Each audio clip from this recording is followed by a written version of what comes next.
والصلاة والسلام على أشرف المرسلين وعلى آله وصحبه أجمعين ومن تبعهم بإحسان إلى يوم الدين. سبحانك لا علم لنا إلا ما علمتنا إنك أنت العليم الحكيم. سبحانك لا فهم لنا إلا ما فهمتنا إنك أنت الجواد الكريم. Donc je vous laisse dans cette soirée encore avec un autre étudiant, Masha'Allah, comme on l'appelle Karim, le cheikh de Médine, de la Médine où on est aujourd'hui, de cette Médine, Inch'Allah.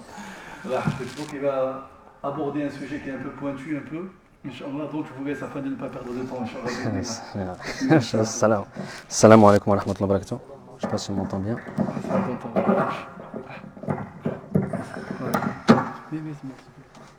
Les frères, je vous demande de ne pas vous fier aux présentations qui ont été faites. Inch'Allah, le sujet est très simple. Et s'il y a un cheikh dans cette ville, c'est notre imam, Inch'Allah. Ici ? Donc, comme l'a dit notre imam, on va rester dans la continuité donc, de présenter. Donc, chaque étudiant, Inch'Allah, va présenter un peu un sujet. Et j'ai eu beaucoup de difficultés à choisir un sujet. Le micro, il veut pas se. Non, mais le micro, il tremble encore. Ah, je tremble même pas. Tiens, bismillah. Et le sujet, Inch'Allah, on va parler du Coran. Comme vous savez, c'est le mois du Ramadan, c'est le mois où le Coran a été descendu. Et c'est le mois, c'est la raison pour laquelle, comme nous a dit notre imam dans plusieurs de ses discours, c'est pour ça qu'Allah subhanahu wa ta'ala, il a élevé ce mois-là par rapport aux autres mois. Comme il a élevé le prophète sallallahu alayhi wa sallam par rapport aux autres prophètes, et la Mecque par rapport aux autres terres. Donc, on va voir quelques mérites du Coran, donc qu'on a vu, on a déjà vu avec notre imam, Inch'Allah, on va juste faire quelques hadiths, quelques rappels. Et déjà, la lecture du Coran en elle-même, Allah il multiplie les bonnes actions. Comme dans le hadith, il dit, rapporté par Ibn Mas'ud, le prophète sallallahu alayhi wa sallam dit, celui qui lit une seule lettre du Coran s'inscrit une bonne action, et la bonne action a 10 fois son salaire. Et je ne dis pas qu'Alif Lam Mim est une lettre, mais Alif est une lettre, Lam est une lettre, et Mim est une lettre.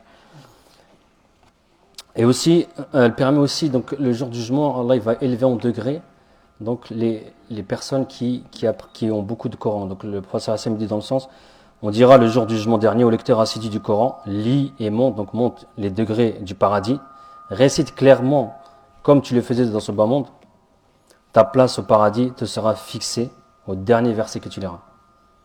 Et aussi le Coran il va être en tant qu'intercesseur le jour du jugement, comme le prophète sallallahu alayhi wa sallam le dit, lisez le Coran car il viendra le jour de la résurrection comme intercesseur pour les siens.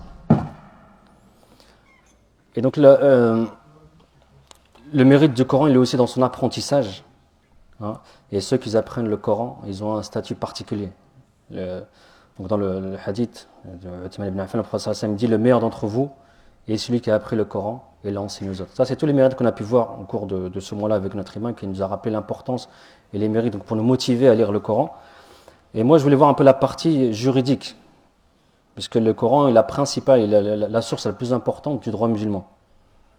Et donc, Allah subhanahu wa ta'ala dit dans la sourate Nisa, le verset 59, « Ô les croyants, obéissez à Allah et obéissez aux messagers, et à ceux d'entre vous qui détiennent le commandement » jusqu'à la fin du verset. Et donc, dans ce verset-là, donc, l'injonction d'obéir à Allah, c'est une injonction, donc c'est un ordre d'obéir au Coran avant tout. Et on va voir que l'ordre à suivre, il va être confirmé par le hadith quand le prophète sallallahu alayhi wa sallam a envoyé Mu'adh ibn Jabal au Yémen, et il lui a demandé, donc le prophète sallallahu alayhi wa sallam demande à Mu'adh, comment trancheras-tu les différends portés devant toi? Donc quand tu auras des affaires devant toi, avec quoi tu vas t'aider pour trancher? Et là, il a répondu en premier, le Coran. Je rendrai mon jugement selon le livre de Dieu. Et il lui demande, si tu ne trouves pas la solution dans le livre de Dieu, il a dit, je la chercherai dans la sunna du prophète sallallahu alayhi wa sallam. Et s'il ne la trouve pas, il s'en remettra à sa raison. Et le prophète sallallahu alayhi wa sallam, il a donné une tape sur la poitrine de ce compagnon-là, en disant, alhamdulillah, louange à Allah qui a permis au messager de son prophète de le satisfaire. Donc il a été satisfait de la réponse de Mu'adh. Donc là, on a vu l'ordre dans les sources du droit. La plus importante, c'est le Coran. Et s'il n'y a pas dans le Coran, c'est la sunna, et ainsi de suite, on descend. Et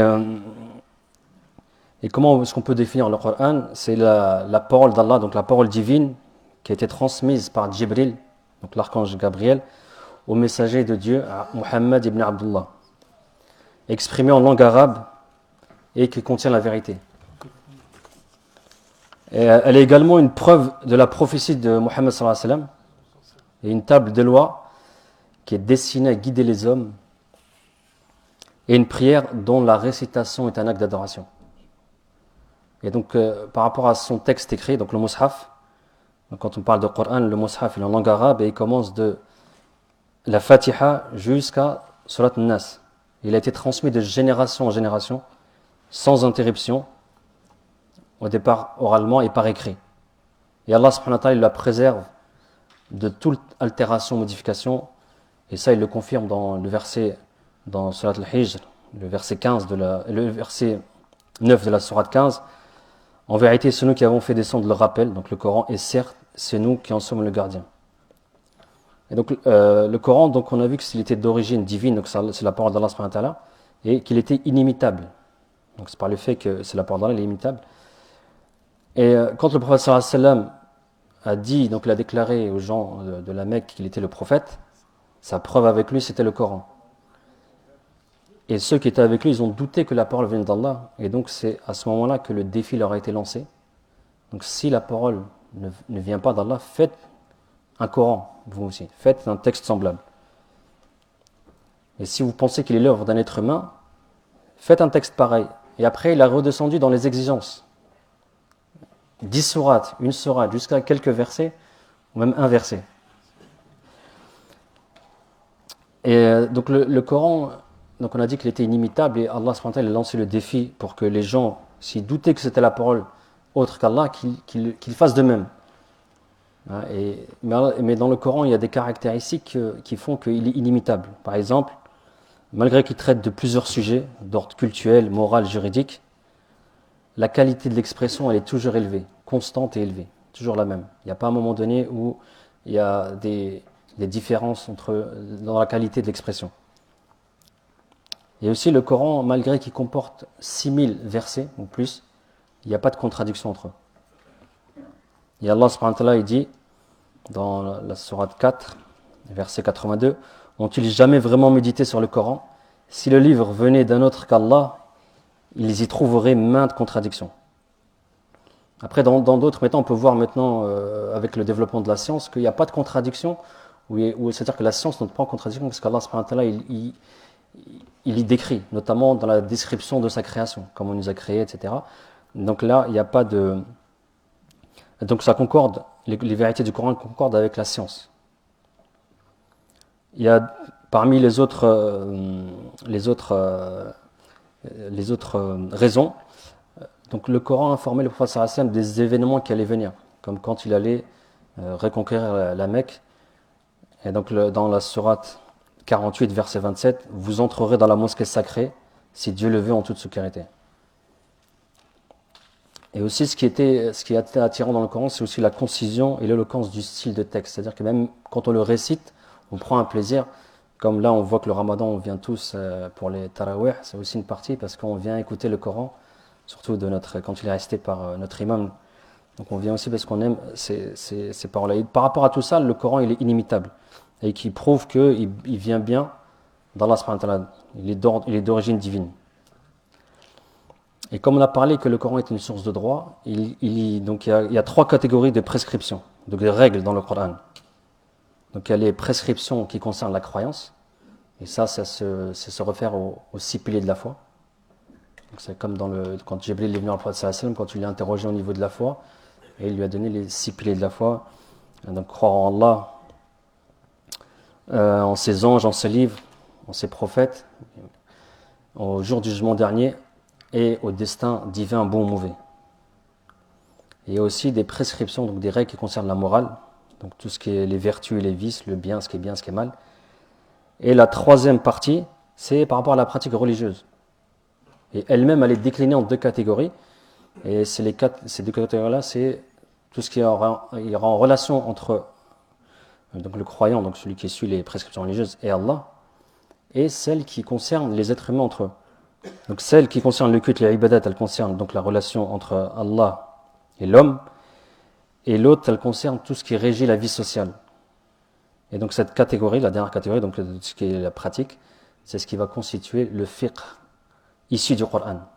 Et justement, c'est ce que nous, au sein de l'Institut, on essaye ce que le cheikh essaie de nous apprendre, Et ça va permettre au moins, quand on apprend la religion, la première des choses à apprendre, Inch'Allah, c'est comment bien pratiquer la religion. Au moins, donc, adorer Allah comme lui il veut. Donc c'est pour ça, Inch'Allah, je vous invite, les frères, même de n'importe quel âge, Inch'Allah, à venir, Inch'Allah, assister au cours. On a la chance d'avoir un imam qui maîtrise parfaitement les règles et qui peut nous transmettre, au moins d'apprendre comment adorer Allah subhanahu wa ta'ala. Et Inch'Allah, je vous remercie pour votre écoute et je vais passer la main, Inch'Allah, la parole à notre imam. Barakallahu fikum. Juste pour info, avant de passer, il faut que vous sachiez plutôt, excusez-moi, que cette assise est plus importante que le tarawih. C'est ce qu'on est en train de faire, c'est plus important que le tarawih. Ça, c'est une prière surérogatoire.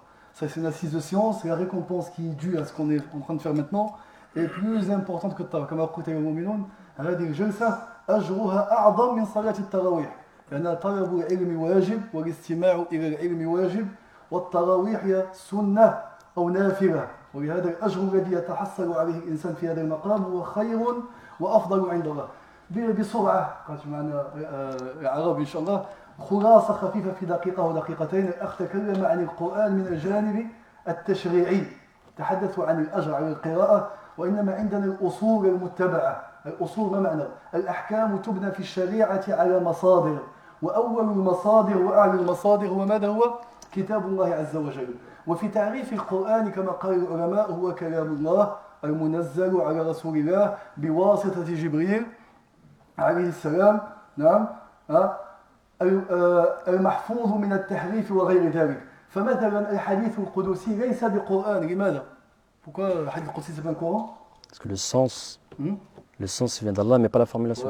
لأن المعنى من الله عز وجل، ولكن تركيب الجمل هو من رسول الله صلى الله عليه وسلم، ولهذا ليس بقرآن. والقرآن المعنى والكلام يأتي من الله عز وجل، والسنة ليست بقرآن. لماذا؟ هي وحي ولكن النبي هو الذي يطبقها. فالقرآن كلام ومعنى منزل من الله بواسطة جبريل إلى آخره. وذكر كما قال العلماء أنه محفوظ عن التغيير والتحريف، والله عز وجل قال إنا نحن نزلنا الذكر وإن له لحافظون. الله يحفظه، وذلك بواسطة الحفظ في الصدور وفي السطور كما قال العلماء إن شاء الله. والدليل على أن القرآن هو معجزة من الله المعاني في هذا كثيرة. أولها أنه يصدق ما يقع في الواقع أولها. ثانيها أنه لا يتناقض فيه أكثر من 6000 آية، وآية لا تناقض أخرى كما جاء ذلك عن العلماء. ثالثا أنه يخبر بالغيبيات، وهذا دليل على أنه من الله عز وجل، وأنه يصدق ما يقع في هذا الزمان. فالطب تطور ومع ذلك لا يوجد تناقض بين الطب وبين ما يوجد في كتاب الله. ولقد خلقنا الإنسان وفي سورة المؤمنون من مضغة مخلقة وغير مخلقة إلى آخر الآية. والله عز وجل تحدى المشركين بإنزال سورة ثم 10 آيات ثم آية، ولم يستطيعوا إلى ذلك سبيلا. وهذا كله دليل على أن القرآن هو من عند الله عز وجل، وأننا نتعبد بتلاوته. هذا تعريف. فالحديث لا يتعبد الإنسان بقراءته، قد يحصل على الأجر، ولكن القرآن كل كلمة كل حرف فيه 10 حسنات كما أخبر بذلك رسول الله صلى الله عليه وسلم. Et notre frère c'est un étudiant bien sûr dans l'institut et qui est un étudiant dans l'autre domaine de la hifz al-Qur'an. Il a 15 hizb aujourd'hui. Inch'Allah, il va passer avec nous dans le tarawih. Inch'Allah, mashallah, c'est quelqu'un qui est assidu, qui apprend, qui avance. Mashallah, hafidhak Allah, khouna Abdullah, jazakumullahu khayr. On demande à nos frères, on veut encore plus de jeunes. Moi, c'est la jeunesse que je vise. Je te regarde toujours, excuse-moi. Et il y en a un autre que je regarde toujours, je le veux aussi. C'est Mustafa Al-Abari. Inch'Allah. Inch'Allah. Je veux que c'est la jeunesse, comme ça je suis absent, je ne suis pas ici. C'est un jeune qui monte, qui transmet le message d'Allah, et il a le droit, tant qu'il apprend la science, il peut me remplacer. C'est très important d'avoir de la jeunesse qui connaisse la science d'Allah Azza wa Jal. Et bien sûr, les mosquées en France vous attendent. Vous savez qu'il y a une pénurie maintenant aujourd'hui. Tous les imams vont partir chez eux en 2024. Donc il y a 170 Algériens, 140 Turcs et 100 imams marocains. Donc tout le monde va repartir chez soi. Donc il faut des imams pour la France d'ici 3, 4 ans, 5 ans. C'est vous les frères, c'est vous la jeunesse. Donc soyez assidus. حفظكم الله أجمعين، وصلى الله على سيدنا محمد وعلى آله وصحبه أجمعين. سبحان ربك رب العزة عما يصفون وسلام على المرسلين والحمد لله رب العالمين. حفظكم الله إن شاء الله ويحفظكم الله. قوموا إلى الصلاة إن شاء الله.